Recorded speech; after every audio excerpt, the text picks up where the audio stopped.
5 years after the Great War, the northern kingdoms continued to suffer.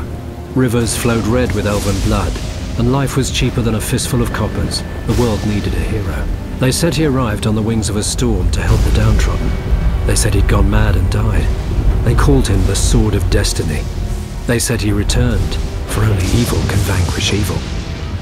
In truth, Geralt of Rivia reappeared, barely breathing and bereft of memory, near the Witcher's citadel of Kaer Morhen. The Wild Hunt, war's omen, sped across the sky, while in Vizima a cow gave birth to a two-headed calf. All other claims are legend. At Kaer Morhen, Geralt recovered, yet even his one-time lover, the powerful sorceress Triss Merigold, could not restore his memory.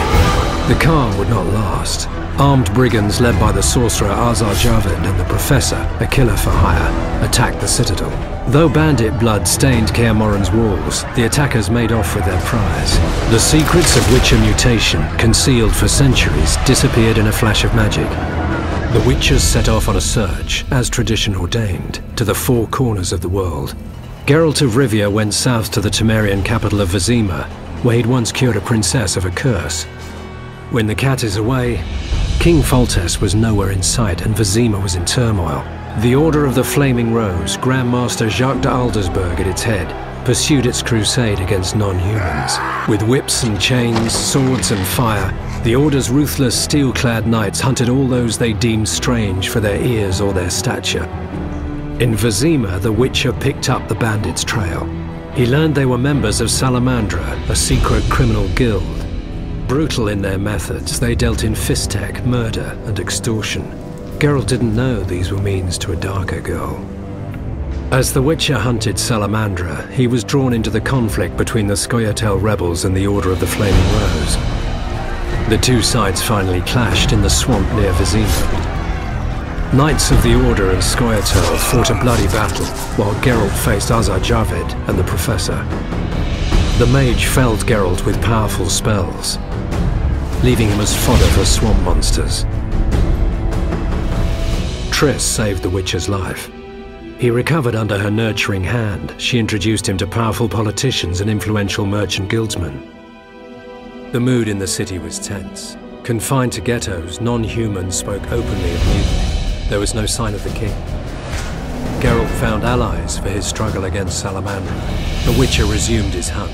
He destroyed Salamandra's secret fisstech factories and killed the Professor. The Witcher found Azar Javed's hideout. This time Geralt was prepared, and no spells the renegade mage threw at him could stop his sword. Yet the stolen Witcher's secrets were in the hands of another, Jacques de Aldersberg, Grand Master of the Order. Provoked by the Knights, non-humans rebelled. De Aldersberg responded, releasing his greater brothers, the horrific result of his experiments with the Witcher's mutagens. Vizima was in flames and dying. Enter Foltest and his army. The king summoned the Witcher and demanded the head of the Grand Master, a monster in human form and a usurper. The Witcher set out in search of Jacques de Aldersberg and the stolen Witcher's secrets. The Grand Master plunged Geralt into his vision of the future, where the Wolf's Blizzard would destroy the world and kill all, no matter their race or abilities. De Aldersberg wished to create superhumans, ensuring the survival of the human race. It was a vision Geralt rejected. He drove his sword through the Grand Master's heart and did well. For the vision was naught but a madman's nightmare. They say the King of the Wild Hunt appeared to claim de Aldersberg's soul.